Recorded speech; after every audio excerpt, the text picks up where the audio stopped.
I got places to be this way. It's Nimbus Land. Oh, never mind. I guess I'm taking the clown one.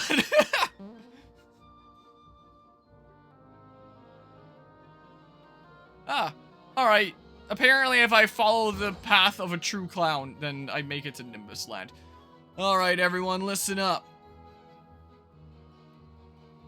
Shut up! King Nimbus' condition is growing worse. Nimbus's. This means we'll be losing our magnificent ruler. Oh, look at all the cloud guys. This is totally where Mallow's from. But it just so happens that I have found the missing prince. Prince Mallow, that is. Oh! Prince Mallow. Please, sir. Prince. Get over here! Well, it seems that our little prince has a mild case of stage fright. Excuse me. Gonna be like the bird or something? Come on, make it snappy. What? You can't get through? Am I not surprised? Okay. So it is someone else. Introducing Prince Mallow. Welcome back, Prince. You've grown, Prince. Looking fit, Prince. Yes? What is it, dear? What? You're asking me to... Gracious, you're serious, aren't you? Why, I don't know what to say. Dear me. I've made my decision. At the request of the prince, I agree to become his queen. Queen Valentina. Oh, it just makes me shiver. Well, that's that. Back to your business, everyone. Hurry up, will ya? Well, can you believe it? What a coincidence. There's a prince with the same name as me. Don't we have anything better to do than hang around here? Come on, let's go find the rest of the star pieces. Ah, yes. Great idea. Do I need a heal? Not really. I have no idea what's what around here. Garrow's house. Hi. Hi, I'm the sculptor, Garrow. I used to make a lot of statues of King Nimbus, but now all I get are orders for sculptures of Valentina. Hey, look, it's me. Oh, you mean that? That's King Nimbus when he was a young lad. Oh, huh? What the? Who are you? Is this, I swear, is this actually the house that I was supposed to come to? Hello, my name is Mallow. And this is my friend, Mario. Mallow. So it is you, my boy. It's been so long. Ah, you've become a splendid young prince. I'm glad that you liked it, Samurai. I hope things are doing well today. What? I'm really a prince? You're a wizard, Harry. What?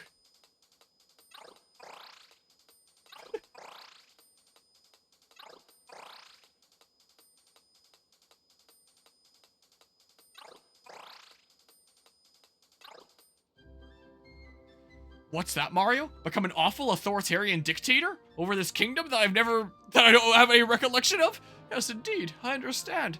So, you were raised by the Frog Sage. There's no question about it. You are, without a doubt, Prince Mallow. I feel attacked. Mario, look at me, I'm a prince. I knew Valentina was up to something, I just didn't know what. That must mean that the king isn't really gravely ill. Let's go inside the castle and save my mother and father. But yeah. Yeah, I would say, yeah, they might be. Honestly, in terms of, like, studies, in terms of video game violence, this is something that we actually discussed in my game design lectures. All the studies that have been done into, like, do violent video games increase violent behavior or increase aggression? If you look into them, the studies are actually really, really bad.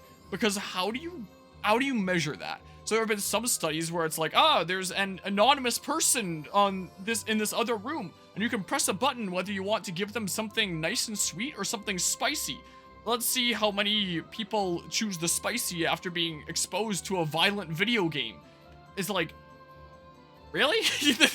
That's what you think is gonna... Because they figure it's like the more aggressive outcome, they're being meaner than they'd otherwise be. Whereas, you know, these probably undergrads that are doing it because they need it for some credit in their class are probably just like, what the hell? Give someone something spicy?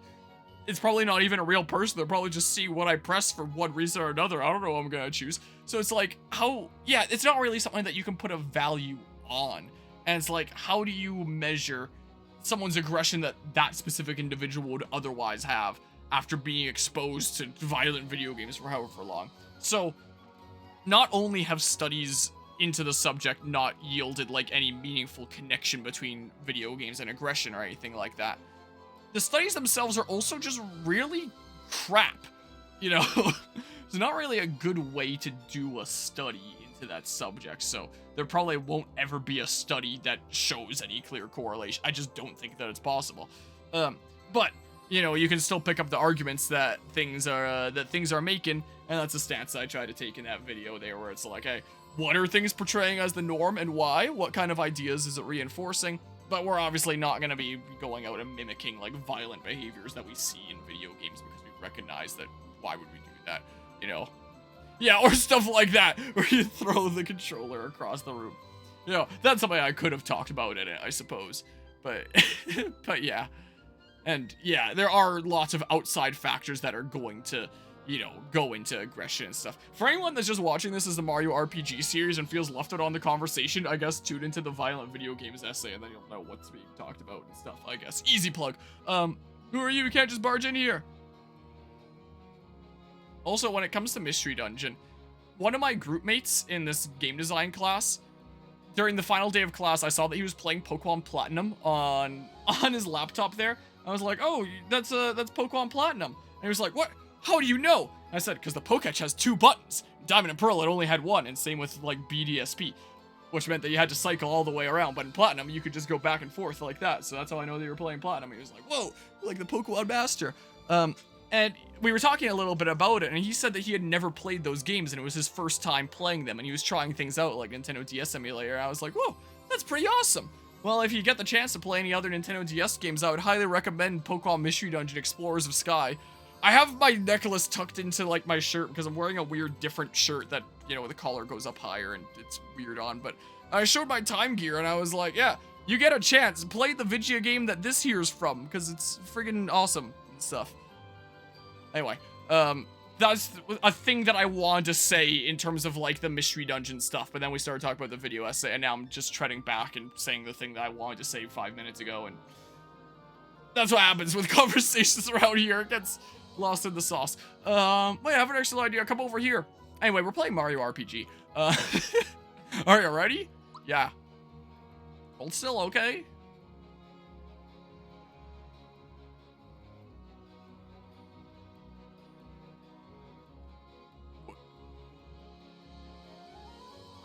There! Hey, don't move! You're now the amiibo that's got scalped to all hell! You're gonna be a statue for a while, okay? Let's get going now.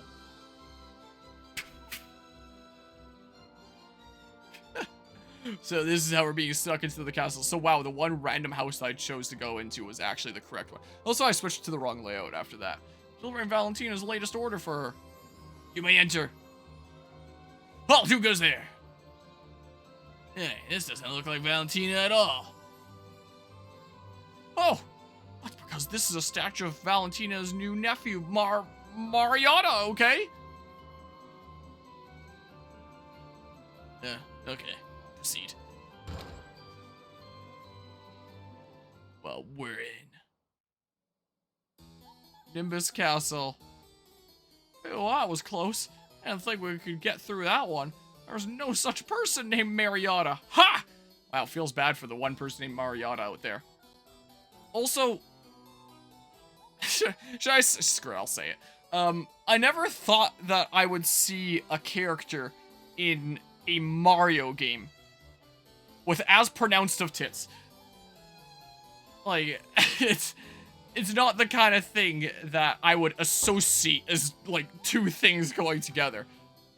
In the sense of, like, that in a Mario game. Oh, now this is lovely. My beauty simply shines forth like the sun. I wonder what it looked like in the original game on the SNES. Only you can make something this stunning. Thank you, Your Majesty. I'll be on my way now. Halt! What, may I ask, is this ugly thing. Oh, you're also the chat turned off as you're right. I'm dumb. I have played a lot of Paper Mario: The Thousand Year Door. It's probably the Mario game I have the most hours in. How could I forget about that? The third companion from that game. Why am I forgetting her name right now? I know that she's the third recruit. Because first you get, like, Goombella, then you get Koops, and then... Oh, God. I don't remember what her name was. I don't remember, man. But yeah, I thought they were gonna nerf her. Nah, this isn't Smash Ultimate. No, not Vivian. Vivian's the ghostly one there. The third companion. That's literally like a cloud that looks like similar to this species here, but, you know, less physical and more just like wispy cloud-like. She's purple. I mean, Vivian's purple too, but whatever. You know, but I hope things are going well today. But never mind. That's my latest masterpiece. I created it just for you. It's called In Search of Lost Brother. Observe the thick mustache. With it, I depict his kind feelings for his younger brother. And the sideburns, conveying his strength of heart. I don't really have all that much of sideburns to show. I usually kind of shave off whatever develops there. But let's just pretend that I have something there. And the legs, well-defined, strong, legs that can leap any distance in a single bound. Is it to your liking? Look how amazing he is! Stash has gotta be the most important part, right? I consider myself to be something of an art buff, and I've got to say, this is spectacular. Kero, only you could have created sculptures with such gentle beauty and raw power. I've almost said, like, only you can prevent forest fires or something, but, thank you, Your Majesty. I'll be on my way now.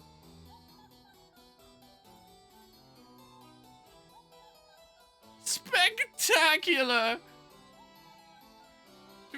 Dodo! Don't just sit there like a roast. Hurry and carry these in. Dodo! Step on it.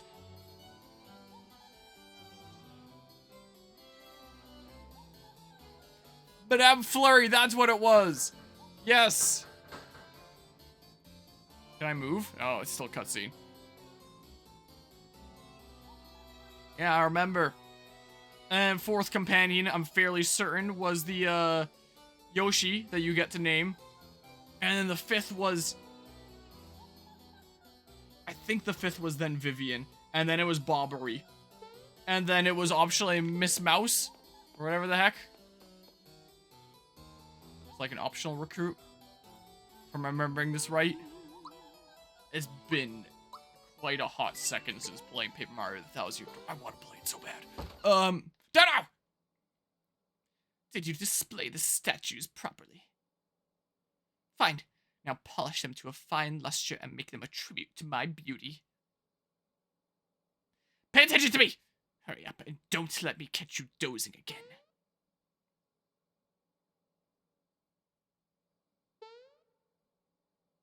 Uh-oh, Dodo's in a pretty bad mood. Keep up your statue disguise and jump to avoid getting pecked. Get ready because he's coming this way. I can't jump off. That would be pretty funny though, if it let me.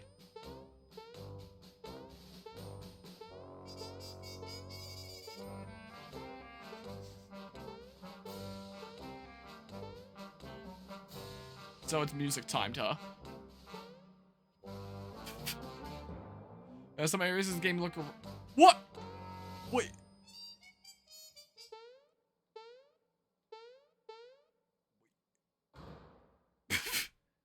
What? You saw a statue move? Don't be ridiculous. But yeah, some areas in the game look rough, but you like the look of this castle, even it is simple. Yeah, such a nice look. I like the reflections on the ground and stuff. You're just stalling so you won't have to polish them.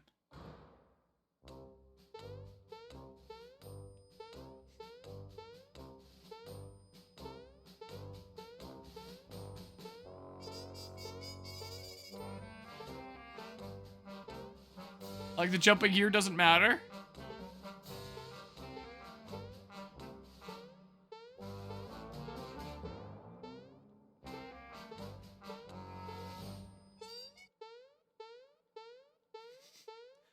just keep on jumping. Stop bothering me! If you're so worried, why don't you go give it a good peck?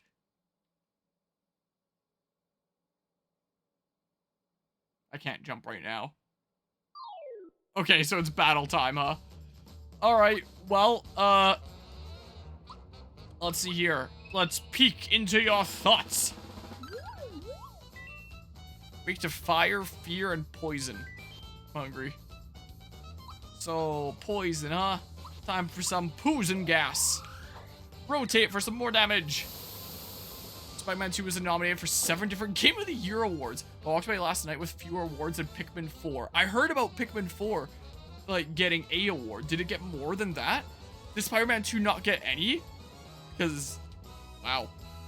I've never really been, like, a fan of the Game Awards. Because the way that I feel... Cut Zero, wow.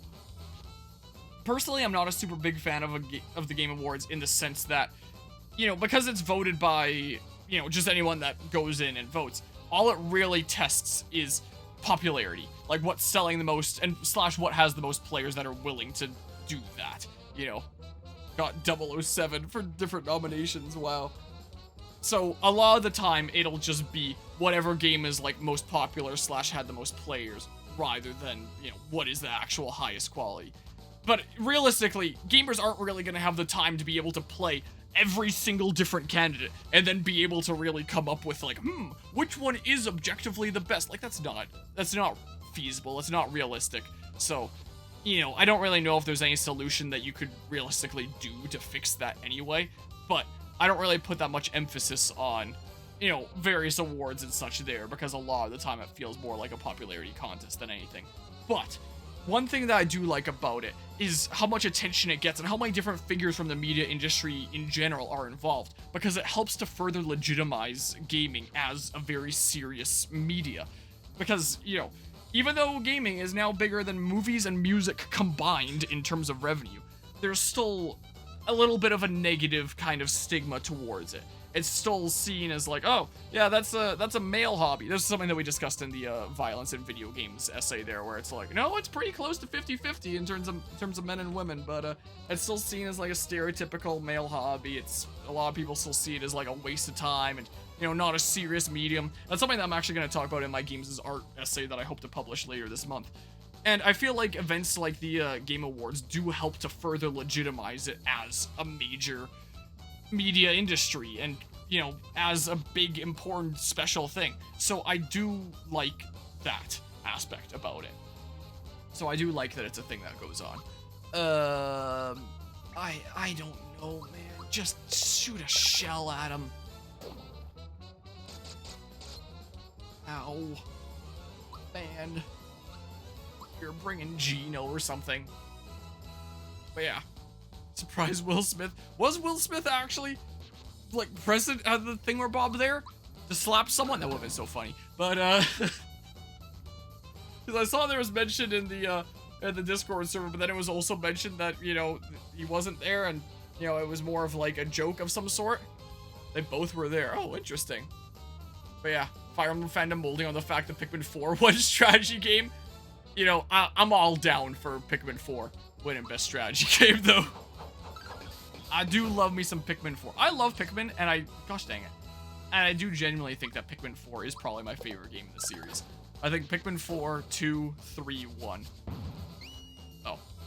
Is probably the order of, like, my favorites, I would say. Oh, and then Hey Pikmin. And then Pikmin Bloom. Or something or other. Ow. Here, just do this, I guess. I love me some Pikmin, so, you know. That's cool, at least. But yeah. Yeah, I've heard really good things about Baldur's Gate 3.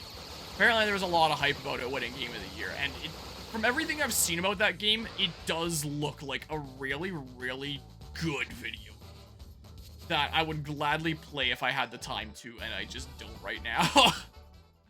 Is the case. One of the things that Guzma recently suggested to me is apparently there's like mods that people have made for Baldur's Gate that allow it to be played in multiplayer, and he proposed like doing that. And I was like, one, I don't have the time right now, and two, with considering how Tales Symphonia has gone, and it's still in progress and in, like, production hell right now, that multiplayer series, can we really realistically do another one anyway? I don't know.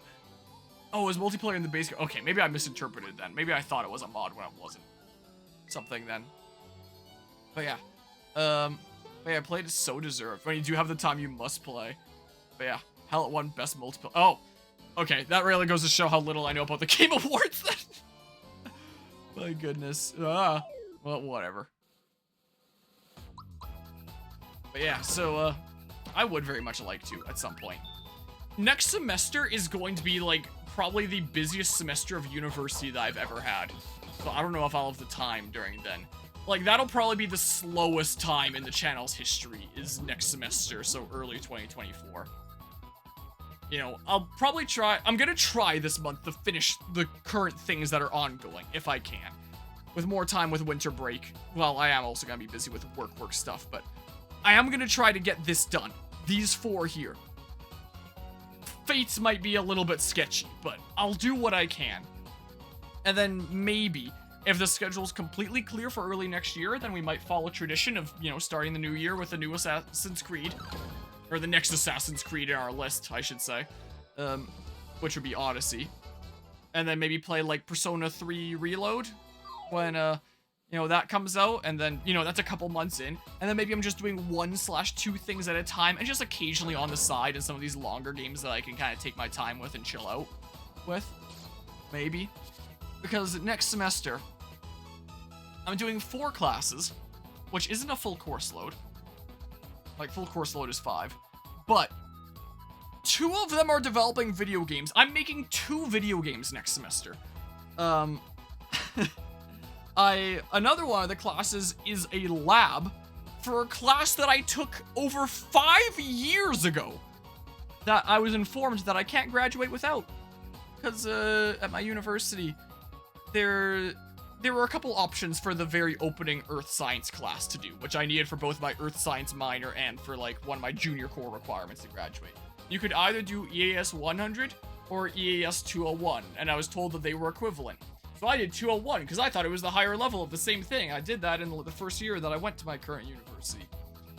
And I guess because they're 2 different named classes but the same material, because of that, unlike every other class where you register for your lab at the same time as the class, that wasn't the system there. Yeah, I guess you had to do it separately. So I did the lectures 5 years ago, and I guess I never did the labs. So now I have to do the labs for something from half a decade ago, and it's like, oh, that material is not exactly gonna be fresh in my mind now, is it? So I'm a little bit nervous about that. I'm doing a higher level computing science lab course as well next semester. Then one is the final game design class, which is gonna be making like a full video game throughout the semester. And finally, the research project that I'm working on to complete both my computing science major and my game design certificate. The prof gave me a few options of research projects that I could do, that I could work on, and anyone that's been around the channel and like my video essays for a while knows that I'm super fascinated by AI. So when the prof told me about this one that had a really, really fascinating AI system, I was like, sign me up, I'm doing that. The prof told me that one of his graduate students was working on making an AI that essentially learns and mimics the player in terms of like how they would behave and what options they would do and, you know, kind of try to reflect their personalities and stuff like that. And apparently this AI is already pretty much mostly made. It's just actually making a front end for it and implementing it into some sort of a game in some way. And the prof had asked, would you be interested in making that front end? And I was like, okay. So yeah, next semester, I'm going to be making a full video game as part of a group, and I'm going to be making a video game front end for this really interesting sounding AI that a graduate student was and continues to be working on. unless my game design group in this one class just wants to factor in both projects, just like, hey, for our game, can we implement this AI that I'm doing for a completely separate research project? I doubt I could get away with that, but that would be so funny. Gosh dang it, I suck! Anyway, so, yeah, I'm gonna try to, get through... What is happening, actually?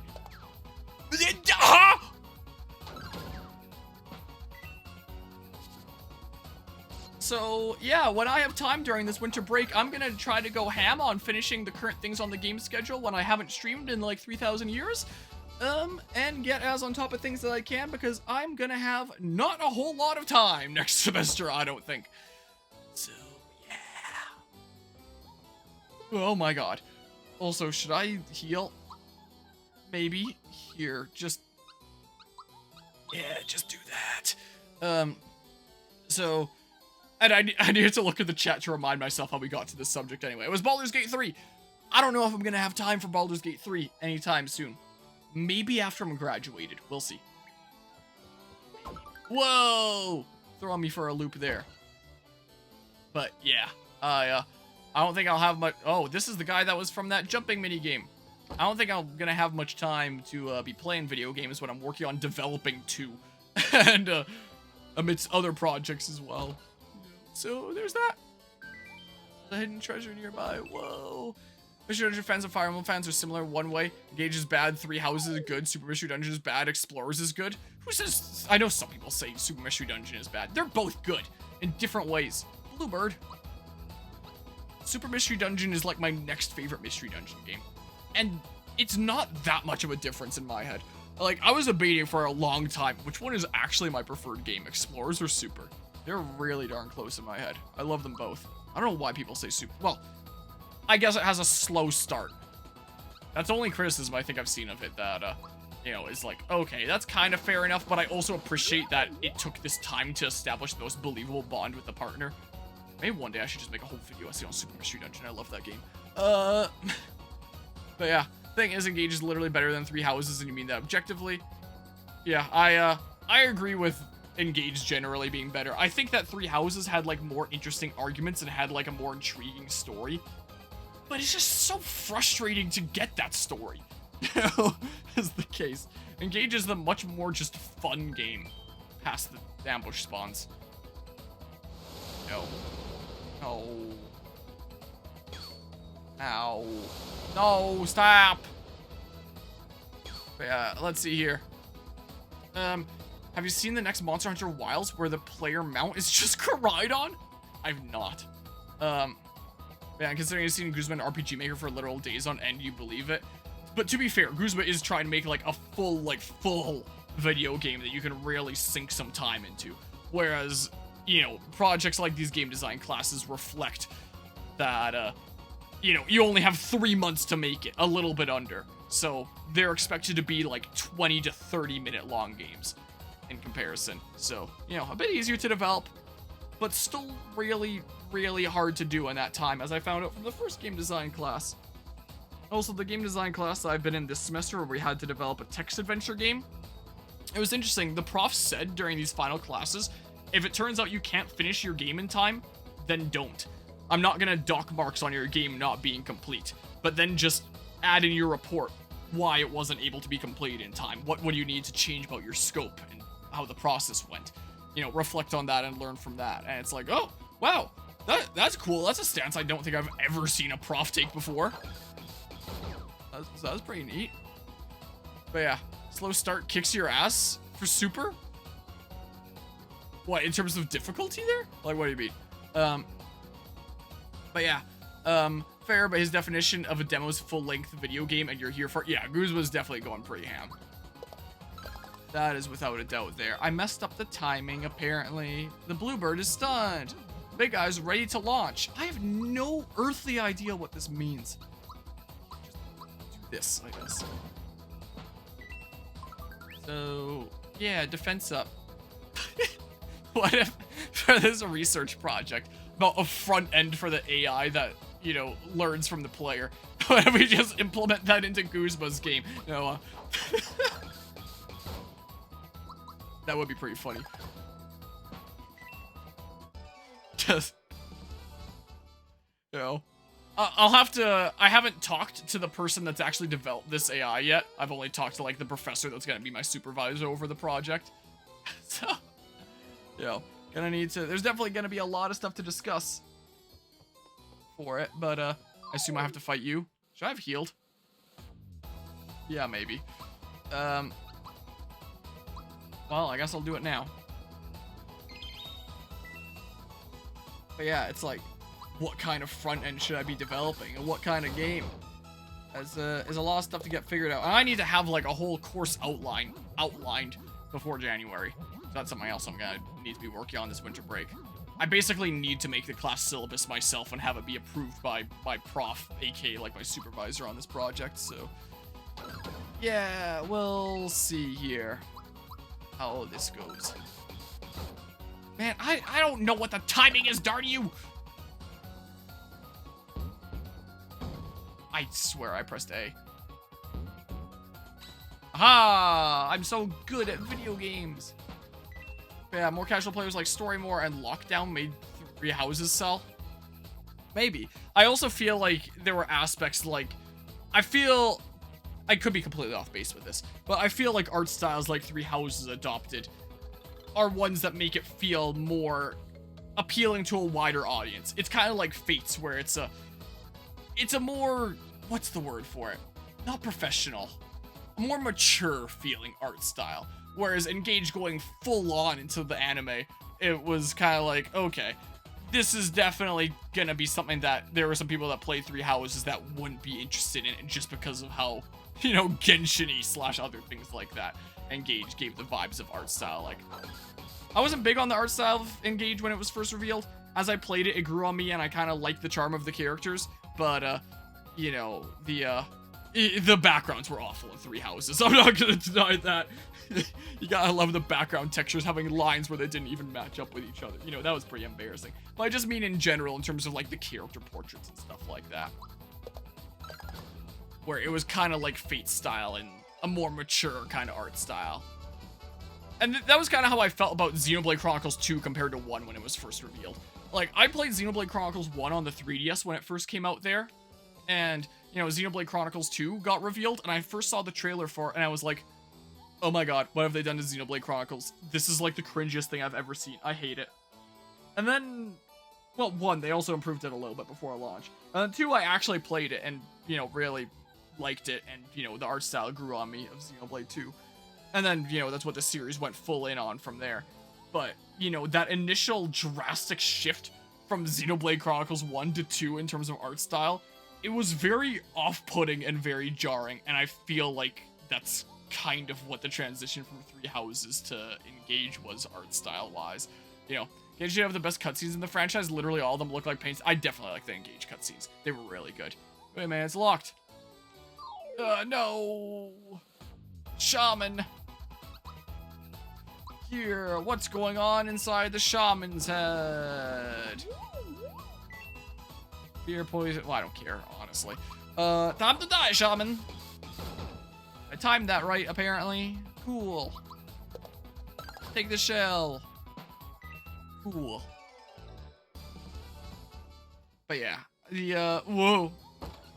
Oh, there's an item there. Whatever, I don't need it. I don't need it. I definitely don't need it. I don't care about the hidden items that... What? I was just trying to avoid his fork and assume that this was a loading zone to some small room, and it... What? And apparently there's more? No! Gosh dang it, man. Jawful's sleeping. Ow. And there's a special enemy here! What gives? Air poison, sleep mute. Wanna hear my new song? I forget, was my poison thing an all target? Oh yeah. Oh yeah, man. Heck yeah. I don't know if I need to keep rotating there or not. Oh, of course I missed that one guy. I'll see you later. Jawful's awake now. Sure, get out of here, Slingshy. Is it bad that I pressed A as I received that thingerbob out of force of habit? I'll press A when things are coming at me. Thought Peak. I have a problem is that you not actually played Engage yet, but having listened to the OST, none of his tracks come across equally as memorable as some of 3 Houses' best tracks. I really like the Engage OST, but it just wasn't, it didn't have as much. You know, there's memorable themes from all the routes in 3 Houses. But, you know, there are some absolutely incredible themes in Engage. I used one of them in my video essay that I published earlier today. One of the battle themes, one of my favorite ones there. There are some really awesome ones. And all the little emblem remixes and stuff, like Chef's Kiss. And if I had to pin, like, a favorite battle theme, you get things like Bright Sandstorm, and, you know, those are some awesome themes right there. But, you know, I feel like Three Houses had a lot more bangers that weren't just remixes. Not to say that there's anything wrong with remixes, but, you know, that made up a large part of Engage's soundtrack. You know, like, my favorite battle theme in the game at all might just be the Radiant Dawn remix there. Like, what is it? Trial of Radiance? Trial of Radiance, I'm fairly certain, is what it is. Like, that's gotta be one of my favorite themes from the game. But in terms of outside of remixes, Engage didn't really have as many themes, and they weren't quite as iconic and recognizable as some of the clear tunes that would make up things like Fodlan Winds, like I was about to say Battle of the Eagle and Lion, but there's an actual there's an actual name for that piece. I don't remember what it is. Just pretend that I know what it is, and I said it, and you were all like, oh, yeah, that one! Something or other. Yeah, even compared to some of the best tracks of Shadows of Valentia, the way you play musically so far in Fate's Conquest has not felt too special. Fates is probably my favorite Fire Emblem OST. Love me some Fates there. Sure. This. Like, maybe it depends on where you are in Fates, potentially? I don't know. Fire Emblem Three Houses Moral Discourse with Crimson Flower, you were tired of it real quick. I mean, it also didn't really do the topic all that great of justice. I feel like it was done a lot better in Three Hopes. Three Hopes actually fixed a lot of the storytelling issues with Crimson Flower that Three Houses had, in my opinion. I still haven't played the other two routes of that game, and I don't know if I ever will, because I don't know if I have the time. But the one playthrough that I did do of the, whatever the route name is called in Three Hopes, that was the equivalent of Crimson Flower, that fixed a whole lot of issues that game had. Three Houses, that is, story-wise. A dip in the hot springs would perk up the king in a jiffy. Hey, did you know Valentina's got a huge egg in the middle of the room? It spits out eggs from time to time, and sometimes when you shield yourself, the eggs will ricochet off you. What? Oh, there are hot springs around here? Yep. Oh, you're no fun. I won't be the first to tell you that. Go on, take this. Oh, thanks, man. Be a guardian until Valentina snatched away all my keys and gave me the boot. Guess I won't be needing this master key anymore. Yeah! Alright, here you go. Just don't tell me what you're gonna do with it, okay? I'm gonna shove it right up your... Okay, Castle Key 1. Oh, no, there's gotta be multiple. Man.